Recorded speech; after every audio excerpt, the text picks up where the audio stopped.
Adanya kewajiban untuk membayar sejumlah iuran bagi pengusaha minyak dan gas bumi kepada BPH Migas dipersoalkan PT Gresik Migas ke Mahkamah Konstitusi.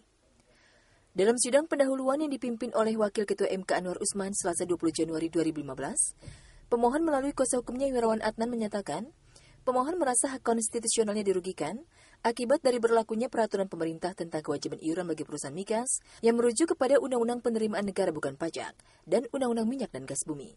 Pemohon menilai kewajiban iuran tersebut tidak pernah disebut dalam Undang-Undang PNBP dan Undang-Undang Migas, dan hanya dinyatakan bahwa pengaturan lebih lanjut akan ditetapkan dengan peraturan pemerintah. Menurut pemohon, hal tersebut menimbulkan ketidakpastian hukum dan mengakibatkan kerugian konstitusional pemohon.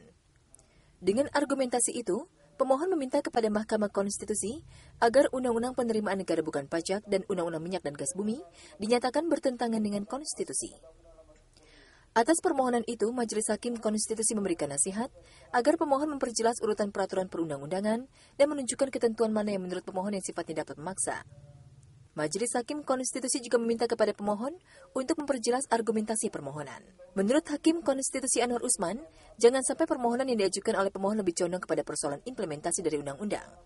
Menurut Anwar, peraturan pemerintah sebagai implementasi dari undang-undang dapat dijadikan pintu masuk pengujian undang-undang. Sebelum menutup persidangan, Anwar Usman mengingatkan kepada pemohon untuk melakukan perbaikan permohonan dalam waktu 14 hari, untuk kemudian diserahkan kepada kepaniteraan MK. Ilham Miladi, Agus Marna, MKTV News, melaporkan.